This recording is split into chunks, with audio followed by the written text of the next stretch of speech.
And then he was, because it was a criminal charge, he was put on an interim suspension. And in the course of being on interim suspension, he then called and tried to get a continuance on a case for which he was not a party. On it goes. Anyway, the judge was given a public reprimand, and the judge had resigned his position as a judge. And when you do that, the greatest disposition you can get is a public reprimand, because and with the condition that you can never run again. We had a very sad situation. This was a probate judge, actually. It wasn't a magistrate. And the probate judge had embezzled monies from the accounts in the probate court. And I guess it was, what was very difficult was there were some deposits needed for surgery and medical testing. And the probate judge did not, it was an assistant probate judge, just didn't have the funds to pay for these treatments that were necessary. She absolutely cooperated with the Office of Disciplinary Counsel, ultimately went to pretrial intervention, paid back all the money, and resigned her position, and also got a public reprimand.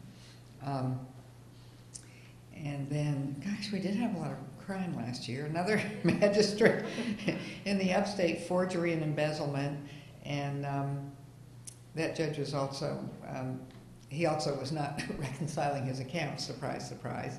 And that judge did not resign and got a 90-day suspension. And then,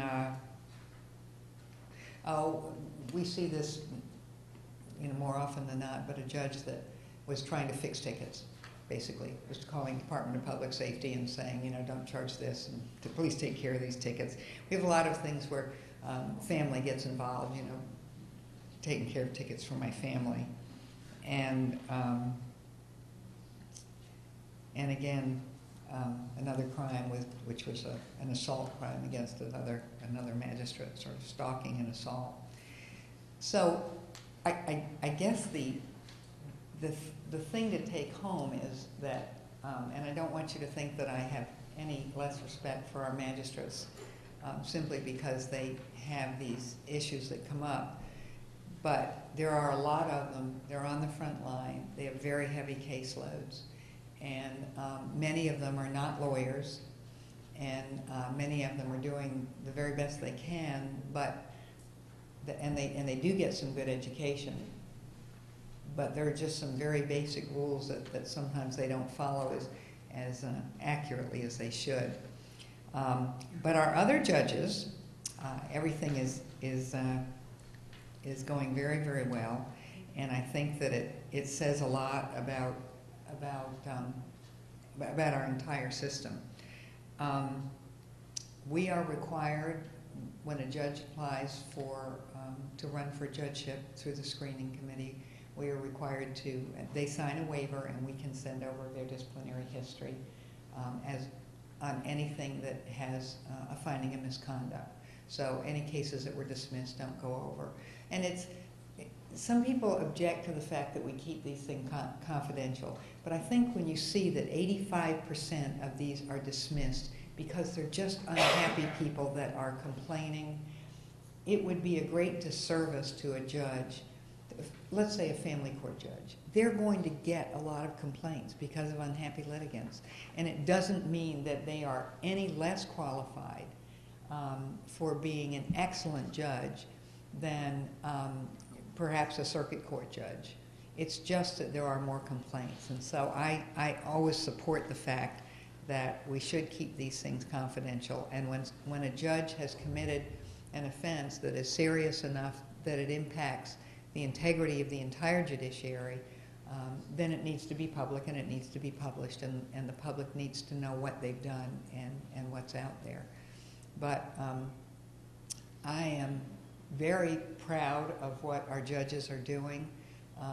Truly, the complaints that we're getting and the process that we go through really does vet these complaints very well, and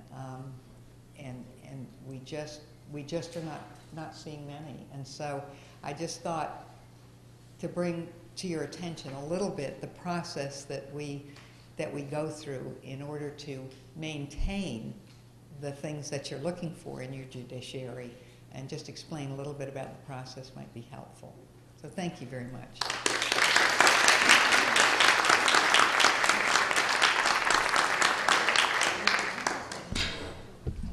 Thank you, Lee. Thank you, Justice Hearn.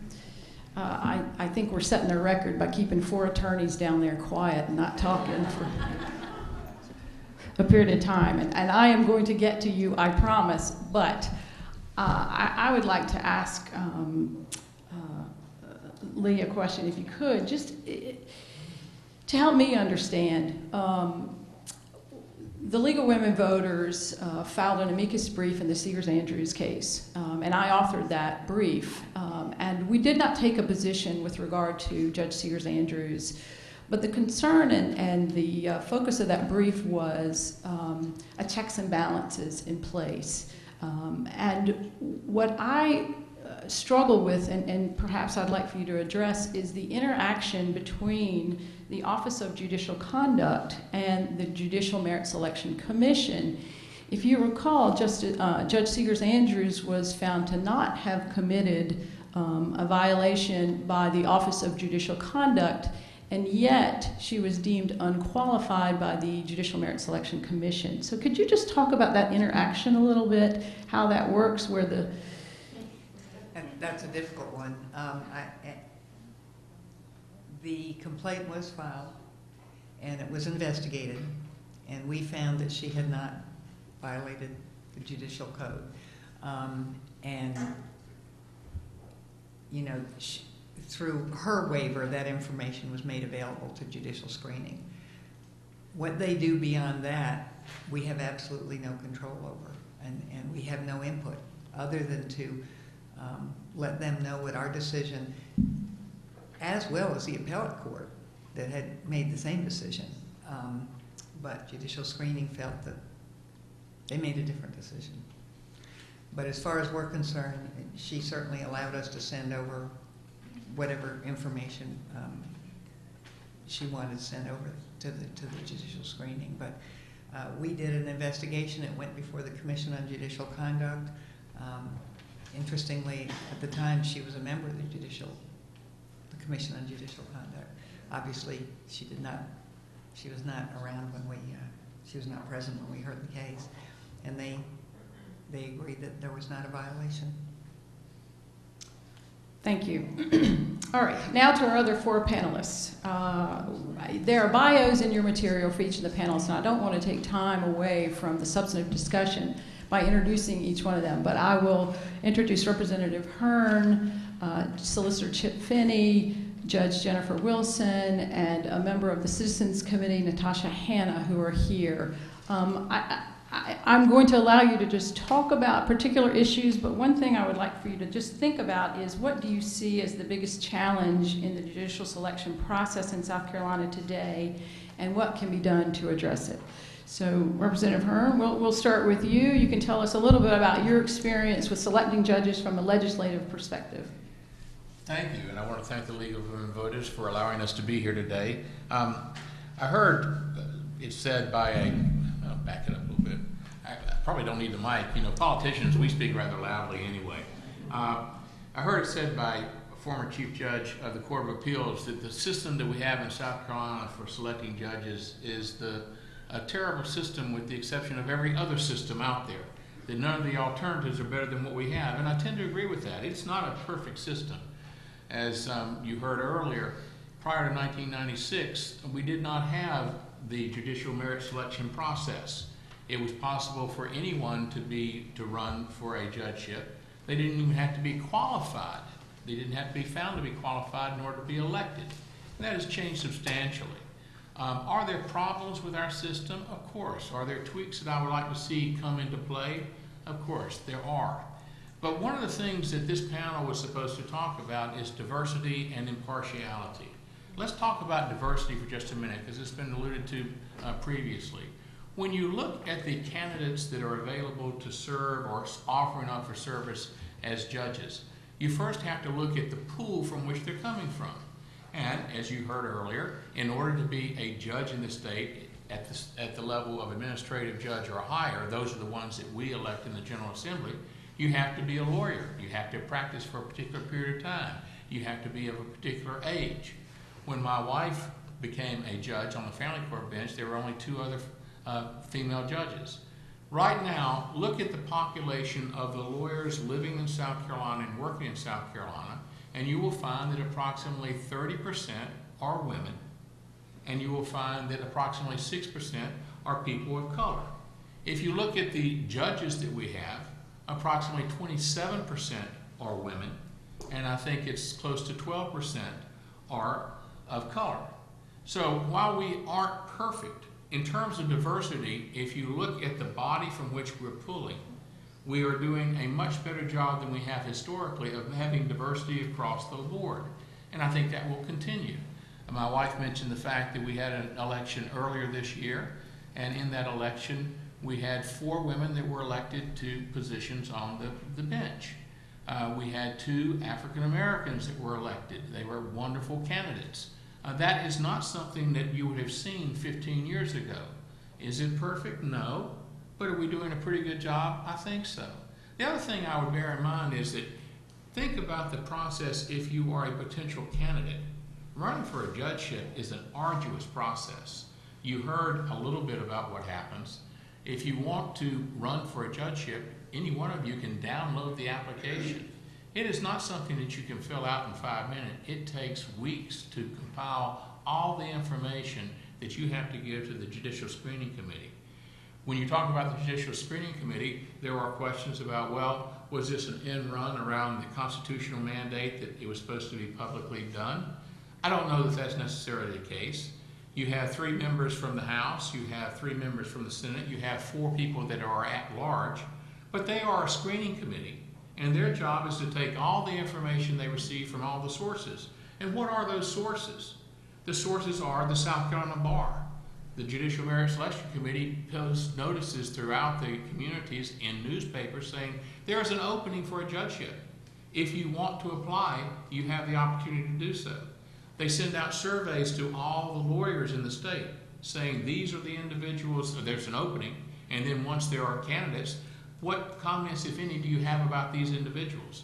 Natasha, Hanna, and I had the privilege of practicing law with her for many years, and she is a wonderful attorney. She serves on a citizens group that interviews the potential candidates. So the ultimate decision rendered by the Judicial Selection Committee is not just what 10 people think. It's taking all the information that comes in and evaluating it and putting out what they believe are the best 3 candidates. One of the elections we had earlier this year was for a circuit judgeship. There were 11 candidates for that. 10 people, 1 person dropped out. Of the 10, all were found qualified. They were all excellent attorneys. They all would have made wonderful judges. But only 3 were allowed to have their names submitted for consideration by the members of the General Assembly. Personally, I would like to see more people be allowed the opportunity. I would like to expand that number. When my wife first ran for a family court position, there was no limit on the number of people that could apply. What was said at the time is we're going to take the politics out of the process. Well, as has been suggested, there is no way to elect judges, be it popular election, be it the Missouri plan, be it the plan that we have that does not have a political component. But what you're looking to see is, do you get a good judiciary? Do you get a diverse judiciary? Well, diversity, I think we're doing pretty well in that regard. Do we have impartial judges? I like to think that we do. We don't elect them in a partisan fashion. Some states do. But I have talked to judges that have been involved in partisan elections. I was having a conversation with one at a conference, and he told me that in the course of running for an appellate court seat, he had raised over $3 million. And my question to him was, how can you raise $3 million and not have some consideration or be beholden to the people that donated the money? I run for office. I have political contributions. I detail mine, as does every other politician, every other elected official. If you want to go online, you can see everybody that's ever made a donation to my campaign. You can make a determination whether or not because of a donation I'm inclined to do one thing or another. But the fact of the matter is, in our state, no judges have any contributions. The only thing they spend money on is when they send out a mailer announcing that they are interested in a campaign or interested in being considered. So I think on balance that we do pretty good in that regard. And I think Lee Coggiola has shown you that at least from the level, from her perspective, the judges have done a good job. They don't violate the ethical considerations governing them, and they are careful to do what they're supposed to do. Apply the law, not make the law. The General Assembly does that, or the Constitution gives us the law. This is not a state where you have judicial activism. The judges simply apply the law that is given to them, or they are charged with the responsibility of applying, and render the decision that they think are appropriate. So, do we have a perfect system? No. But do we have a good one? Yes. And I am proud to be part of it. It is different for me, having watched my wife run in races when I was not in the General Assembly, and when she ran, I did not and could not vote in her race. But the fact of the matter is, it is a very daunting process for anyone that wants to undergo it, and you have to give some, I always congratulate potential judicial candidates on their willingness to endure the process. They literally have to put their life on hold in order to get their message out, in order to interact with the members of the General Assembly, in order to go through the screening process. It's not easy, it's not for the faint of heart, but as a result, only people that are really committed to public service typically apply. And as a result, I think we have a wonderful judiciary. I'm a little bit biased, and I acknowledge that, but I do think I'm a family law practitioner, and I appear in front of a lot of family court judges. I think they do a very good job. We also have another judge here, Judge Andy Hendricks, who actually works here at Coastal as well. He is the city judge for Conway, as is the case with Judge Wilson. They have hard jobs. Magistrates have hard jobs. They're on the front lines. They see the people that may be representing themselves. They aren't always happy campers. They have to make the tough decisions, and they do it very well. So, do we have a perfect system? No, but it is a very good one, and I am pleased that I have an opportunity to participate. Thank you. I think that's a great segue into talking about what Solicitor Finney is going to talk about with regard to the process and the burden that it places, and is that burden particularly great on minority or potential minority candidates? Solicitor Finney, thank you. Good afternoon, everyone. I'm also very glad to be here, and I'm very thankful for the League of Women Voters having established this forum for discussion. I understand that the League is going around the state.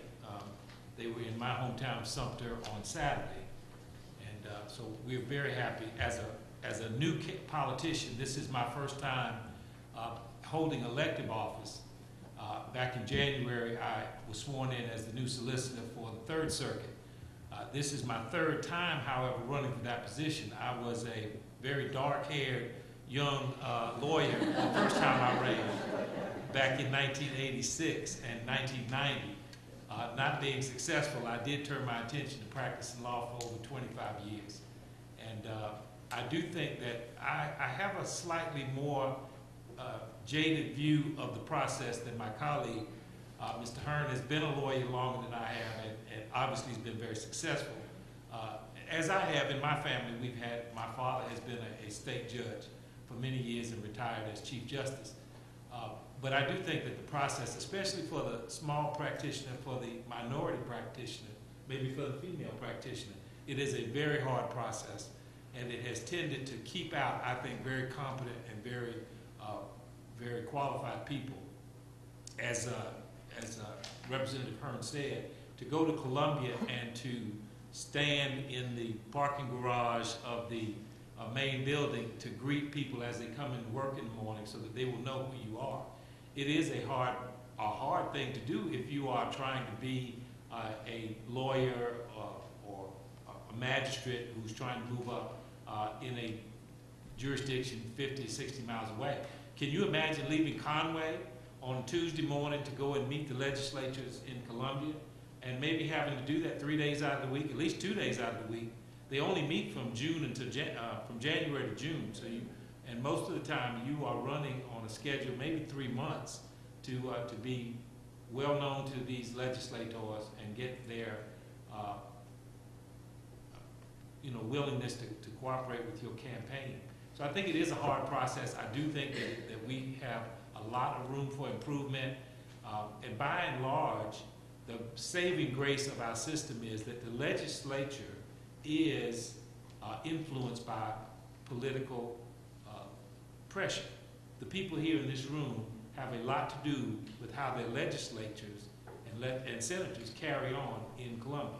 And so thank goodness that you're here and taking the message back to your social groups, your church groups, that you can have an impact on electing qualified minorities and electing qualified women to serve our state.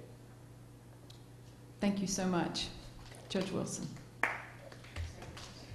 Yeah, you've been through the process. I think particularly having been through the process, you can speak to the issue of being away from a practice. Is the process one that weighs more heavily perhaps on minority candidates? Do you think that there are changes that are needed to our system? Do you think we're doing a good job?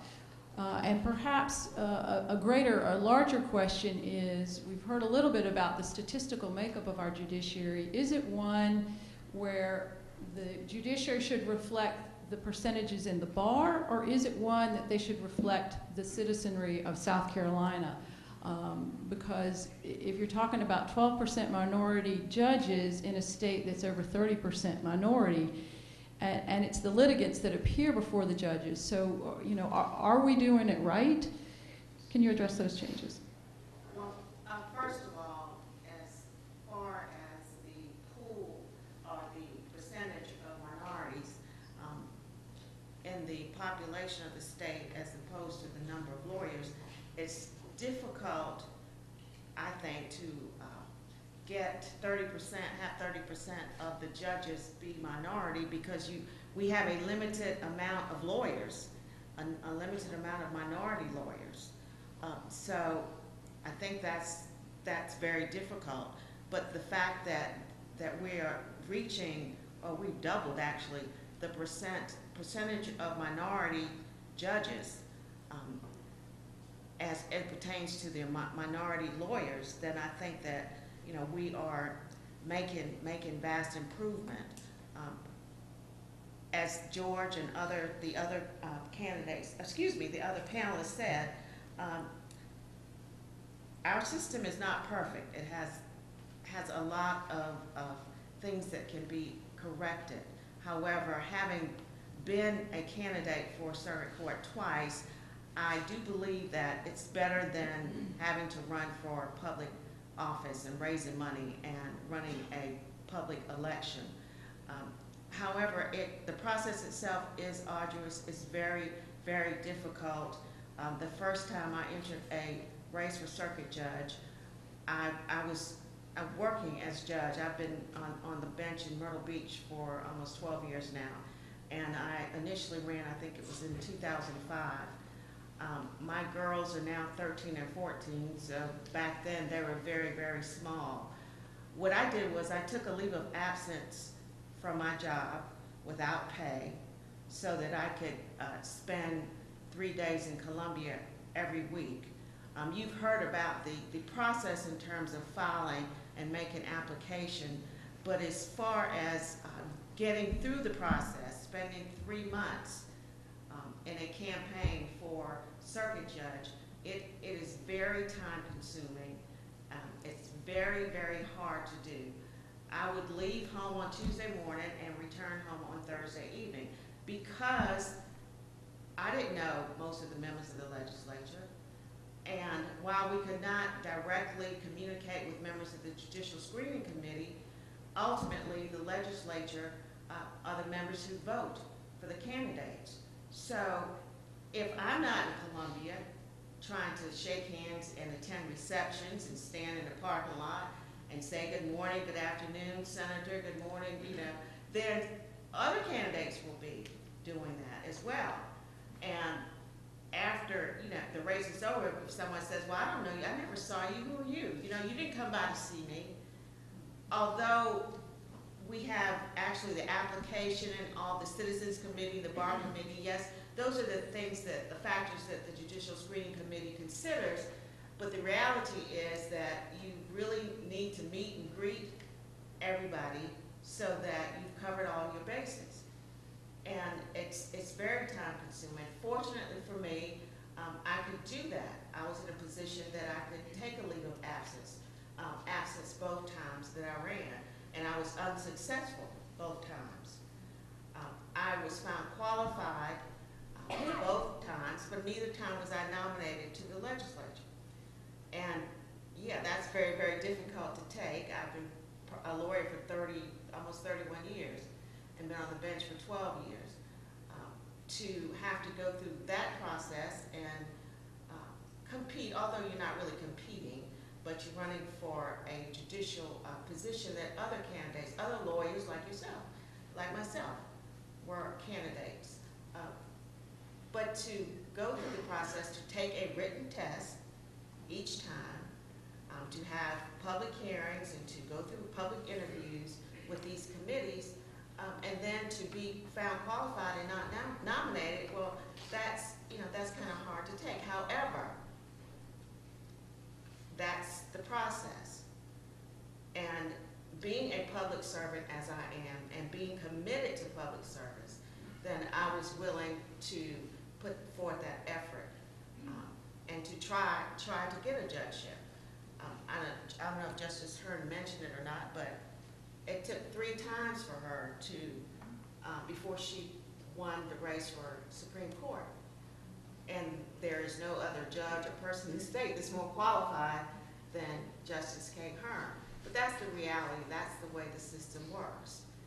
Would I do it again? I don't know. I really don't know. I have said no in the past, and then I've changed my mind. Because I do have a yearning for public service, and I do have a yearning for the public to come into our courts and make sure that they are treated fairly, with respect and dignity. And I think that I have done that on the court that I serve now, and I think that I could offer that to the state. However, I can't say whether I would or not. As far as this being a burden for a lot of minorities, a lot of minority candidates are in small firms or they practice alone, and to be able to spend that time, leave your practice and spend that time in Columbia is very difficult. Now, if you live in Columbia, then it's a lot easier, of course. You just have to go down the street. But I live in Conway and I work in Myrtle Beach, and there are candidates from Greenville, from all over the state. But Columbia is where you need to be.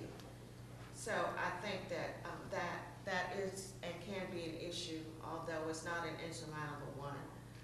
And again, like the other members of the panel, the system's not perfect. But I certainly would hate to have to raise money and run a political campaign to be a judge in the state. Thank you. And last but not least, we have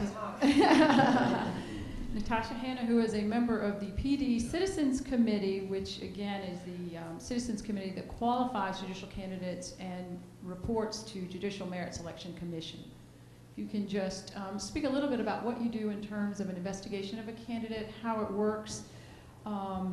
Is your finding binding on the commission? How does the interaction of your report work with Judicial Merit Selection in terms of the process? Certainly. First of all, I want to say thank you so much for inviting me to be here today. When Elizabeth first called me to ask me to be a part of this panel, I very graciously said yes. And then when I found out later who was going to be on the panel with me, I was overwhelmed and both honored, because everybody sitting to my right is truly the superstars of my profession. And I see many lawyers in my community that are here today, and these are the people who we aspire to be and what we aspire to be. So it is a true honor. But my role, what I do is I'm a member of the Citizens Committee on Judicial Qualifications.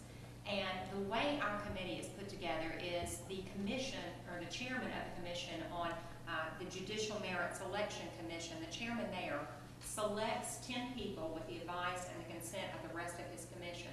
And he selects 10 people from each of the various districts around the state. And our state is broken up into 5 districts. I'm a part of the PD district, which comprises Horry and Georgetown County, Florence, Darlington, and the Hartsville area. So what they do is they get 10 people, and the way they decide who those 10 people are is they look around the community and and they get a group, a diverse group. It's not all lawyers sitting on that committee. We have marketing agents, we have an insurance person, we have a photographer. I think of the 10 people, there's only 3 people that are lawyers on my committee. And what we do is we get together whenever there is a need. Sometimes it's once a year, sometimes it's twice a year, but it's all dependent upon when there is a judicial vacancy. And of my committee, oddly enough, it's supposed to be representative of our community. That diversity is supposed to be representative of our community. But oddly enough, on my committee, there are 7 women out of 10. I don't know how that happened, but it's fabulous. And of course, when the male judicial candidates come to our group and they see 7 women sitting around the table, it's a little bit intimidating for them. But what we do is we are given a big packet of information. And as Justice Hearn said that they have to submit an application, it is an unbelievable application. They go back where you went to school, whether you've ever been arrested. And these are all appropriate questions, but it's an enormous amount of information. How many cases are